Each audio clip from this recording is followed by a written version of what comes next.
무름 1번 같은 경우에는 너무 기본적인 거기 때문에 무름 2번부터 풀어보도록 하겠습니다. 일단 이렇게 이항 가정에서는 이 윗숫자에다가 p를 곱하고 이 밑에 숫자에다가 1-p를 곱한 거를 더하면은 저희가 1년도 시점에 확실성 등가액이 된다는 거를 알고 있죠. 그리고 이게 선물 가격인 2만 플러스 1 플러스 RF. 지금은 이게 9%죠. 이게 성립해야 된다는 걸 통해서 저희가 이 P와 1-P를 계산을 해줄 수가 있어요. 아까 식에서 봤듯이 위험 중립 확률은 무위험 수익률에 대해서 영향을 받기 때문에 이렇게 무위험 수익률이 각 노드마다 다른 경우에 이렇게 변경이 계속 된다는 거를 인지를 해주셔야 됩니다. 이거 첫 번째 위험 중립 확률로 여기에 쓰시면은 틀릴 수밖에 없는 문제죠. 아무튼 이거를 주의를 해 주셔야 되고, 이거랑 같은 논리로 지금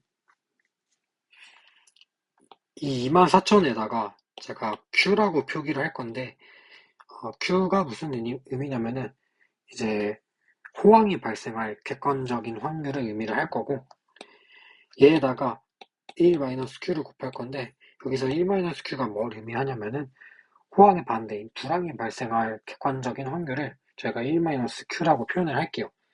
얘네들을 근데 곱한 거를 서로 더해주면 아까는 그 확실성 등가액이 됐듯이 객관적인 확률을 곱했을 때 나오는 금액은 저희가 기대 현금 흐름으로 해석을 할 수가 있습니다.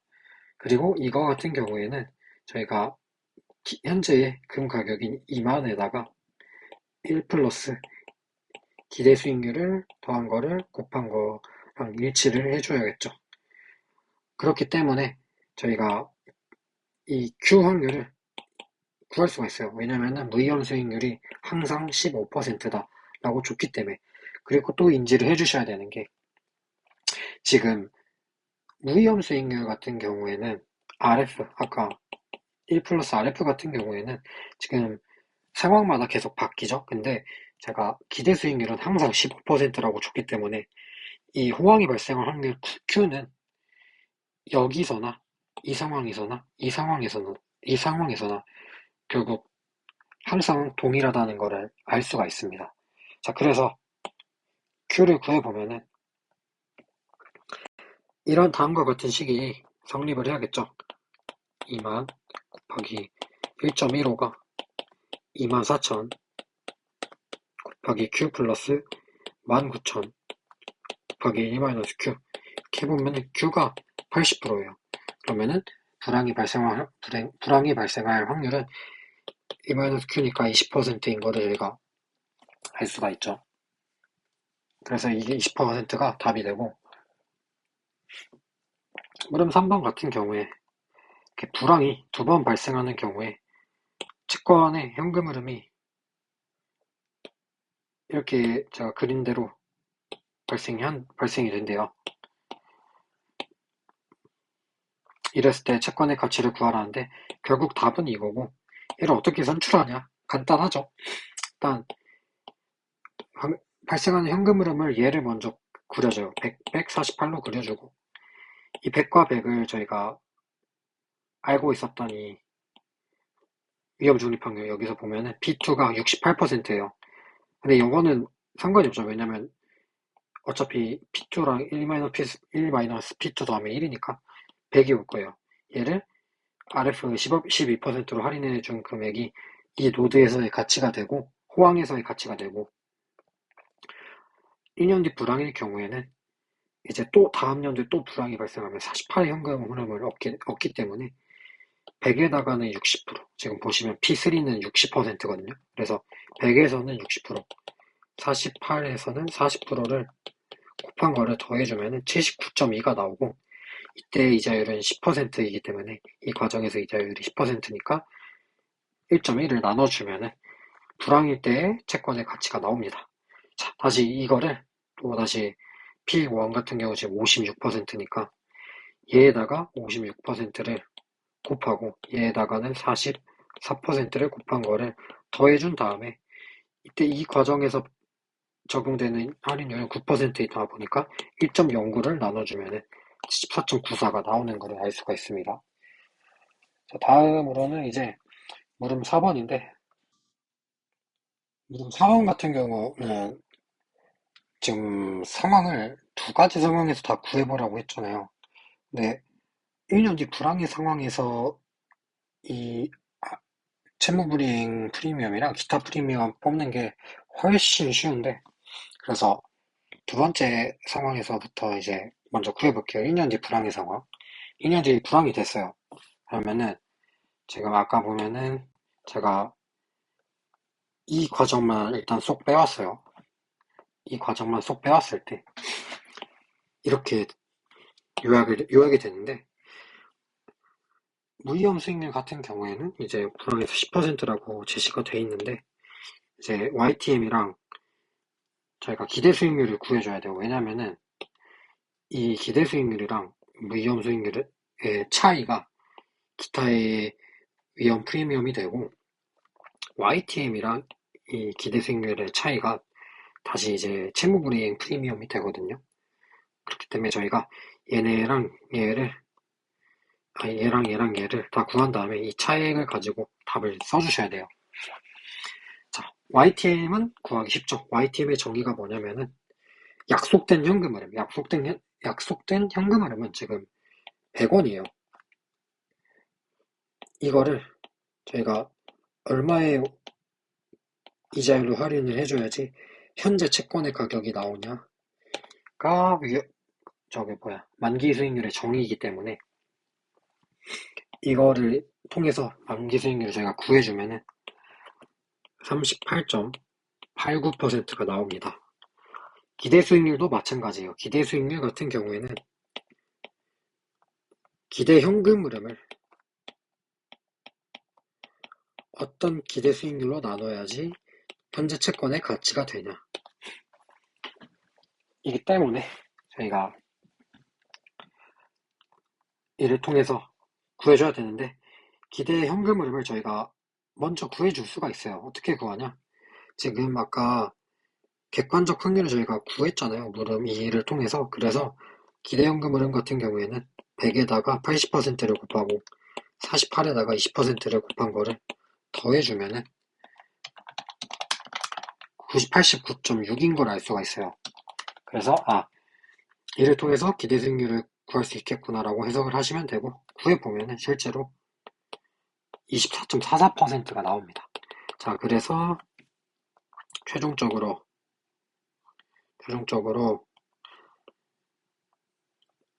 이 간격의 차이인 14.45%가 채무불이행 위험이 되고, 이 간격의 차이인 14.44%가 기타 프리미엄이 되는 걸 알 수가 있습니다.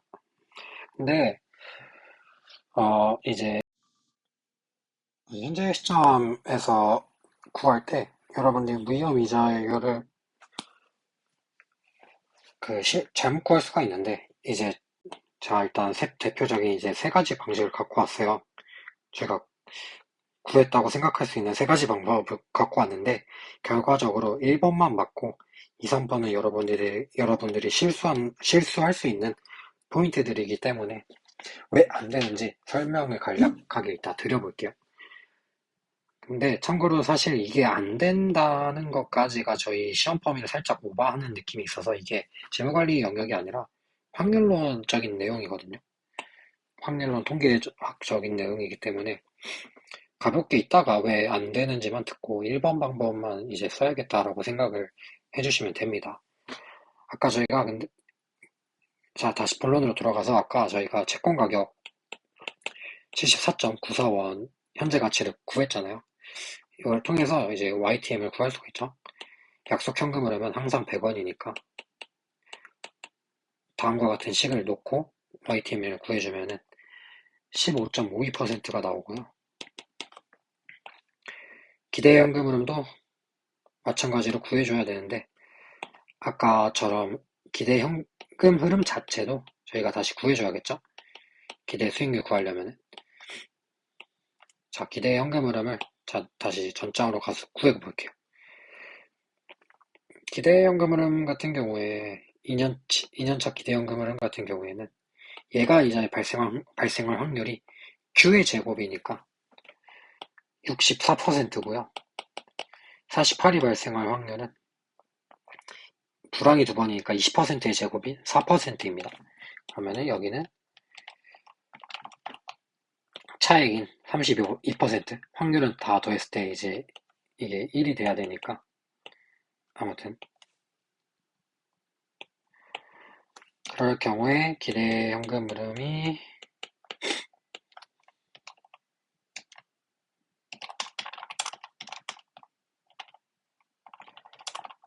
97.92가 나옵니다. 그래서 97.92를 놓고 기대 수익률을 풀어주면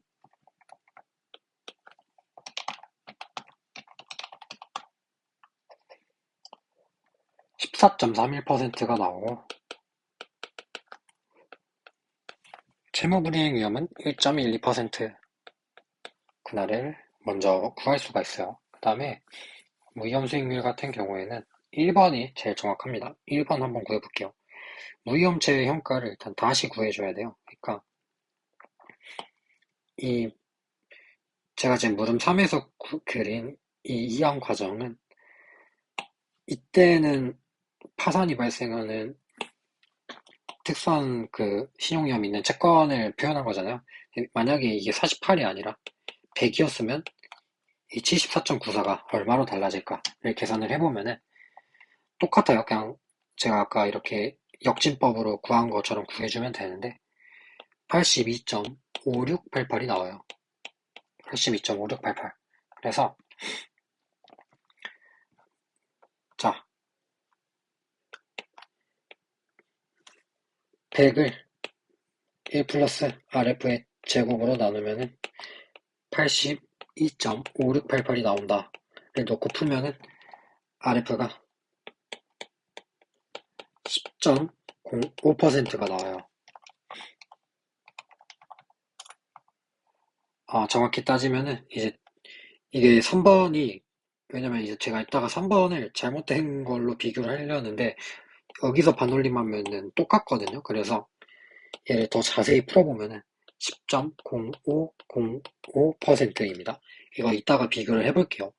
일단 저는 이제 두 자리에서 계속 반올림을 할 거기 때문에 답을 쓸 때 기타 위험 프리미엄 구해주면은 4.26%다 까지만 이제 체킹을 해줄게요. 그 다음에 2번을 제가 이렇게 하면 틀린다로 보여줄 거예요. 이렇게 구하면 틀린다로 보여줄 거예요. 자, 아까 기대 수익률 구한 것처럼 P를 통해서 CQ2를 뽑아내보자. 두 번째 시점에 CQ를 뽑아내보자. 그래서 여기는 P1 곱하기 P2의 확률이 올 거고 여기는 1-P1 곱하기 1-P3의 확률이 오니까 이거는 차익으로 구하자. 이런 식으로 가주면은 저희가 P1 곱하기 P2가 지금 0.56 곱하기 0.68 하면은 0.380, 38%로 쓸게요. 38.08%고 1-P1, 1-P3 같은 경우에는 17.6%입니다. 자, 여기 뭐 차익이 있다고 치고 어차피 100이니까 48이랑 100 나눠서 계산할게요.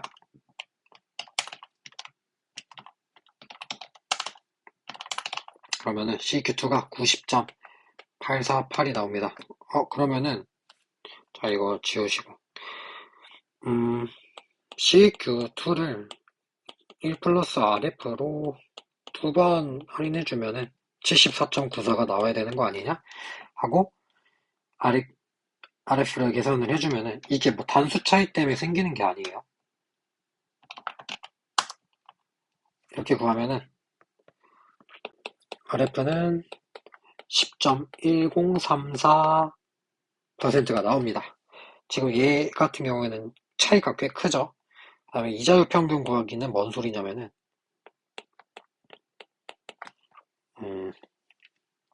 이런 거예요. 결국에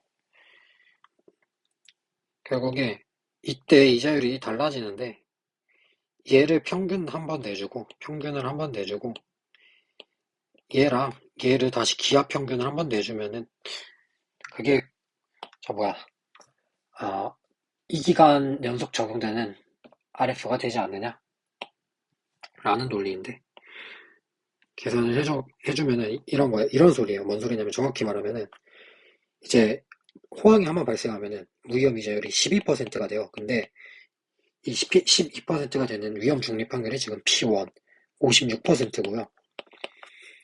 두 번째로 불황이 발생하면 무위험 이자율이 10%가 되는데 이때 위험 중립 확률은 44%입니다.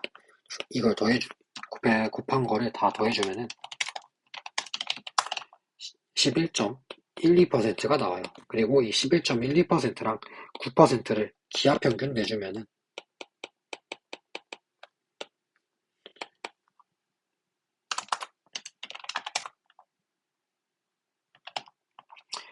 10.054 뒤에다 쓸게요. 이렇게 무위험 이자율을 구해주면 10.0549%가 나와요. 지금 보면 얘랑 엄청 첫 번째로 구한 거랑 엄청 비슷하긴 한데 단수 차이가 생기죠. 그리고 얘가 3번이 항상 이자율이 좀 더 높게 나옵니다. 이거는 증명을 할 수가 있긴 한데 이러한 2번, 3번의 과정이 왜 틀린지에 대해서 일단 뒤에서 설명을 해볼게요. 일단 저희가 CEQ2를 구했잖아요. CEQ2라고 CEQ2랍시고 이런 식으로 각 확률을 정확히 위험 중립 확률 다 곱해서 더했는데 왜 안 나오지? 이게 확률론적으로 틀렸어요. 왜냐면은 저희가 채권의 가치를 지금 구할 때 첫 기간의 무위험 이자율로 할인을 하고 두 번째 아직 확정되지 않는 무위험 이자율로 확정되지 않는 현금 흐름, 2년 뒤 현금 흐름을 할인을 하는 거잖아요. 그래서 지금 이 현금 흐름이랑 1 플러스 R2 두 번째 기간의 무위험 이자율이라는 거가 네, 두 번째 기간의 이자율이라는 게 지금 확률 변수예요. 근데 저희가 아까 무식하게 그냥 위험 중립 확률 때려서 구한 거는 이거죠. 이걸 통해서 저희가 CEQ가 아까 뭐였죠? 90점 뭐 나왔었는데 기억이 안 나네. 90.848, 90.848을 구했다. 라고 했는데 이렇게 되면 문제점이 지금 얘도 확률 변수고 얘도 확률 변수잖아요. 근데 이 전체의 채권 가치, 그러니까 이 전체의 기대값을 씌웠을 때 기대값을 이런 식으로 얘랑 얘가 독립이 아닌 한 나눠줄 수가 없어요. 근데 제가 아까 노드를 가서 보면은 지금 이 48의 현금 흐름이 발생한다는 것은 필연적으로 무위험 이자율이 10%가 돼야지만 발생하기 때문에 이 현재 이자율이랑 현금 흐름의 관계가 이 두 번째 기간의 이자율이 어떤지에 따라서 의존하게 돼 있어요. 그러니까 종속적이에요. 그렇기 때문에 확률론적으로 이렇게 기대값을 쪼갤 수가 없다. 그래서 이렇게 CEQ를 얘로만 구한 건 의미가 없고 이게 성립을 하려면은 이거는 그냥 왜 그런지 모르셔도 돼요. 이 요소까지 저희가 고려가 돼야 돼요. 코베리언스 CF 두 번째 CF랑 1 플러스 R2분의 1 이렇게 반영이 돼야 저희가 채권 가치가 이 등호가 성립이 되기 때문에 이것만 가지고 CEQ 100% 이게 맞는 CEQ다라고 하고 RF를 구할 수가 없다는 점을 알고 계셔야 돼요. 이런 요소가 좀 더 추가가 되기 때문에. 그 다음에 아까 이자율 평균 구해서 하는 건 왜 안 되냐? 세 번째 방법은 왜 안 되냐면은 이거는 이제 젠센의 부등식이라고 하는 건데 이렇게 1 플러스 R분의 1처럼 볼록한 함수 같은 경우에는 이 전체 기대값을 씌우는 거랑 이게 그거죠? 이거랑 비슷한 거예요. 채권 가치를 저희가 구하는 거. 그거랑 이렇게 이자율에 대해서 먼저 평균을 씌우고 채권 가치를 구하는 거랑 이 왼쪽의 채권 가치가 항상 크다는 거예요. 그래서 아까 보면은 이 세 번째에 이자율이 조금 더 높게 나왔죠? 왜냐면 채권 가치가 3번으로 구한 게 더 작아야 되기 때문에 이자율 같은 경우는 크게 나올 수밖에 없습니다. 그래서 결국에 아셔야 될 건 뭐냐면은 그 이자율을 먼저 이자율을 먼저 평균 내면 안 되구나를 먼저 아시면 됩니다. 그래서 2번, 3번으로 풀이를 쓰시면 안 되고 1번으로 해야 된다만 기억을 하시면 될 것 같습니다.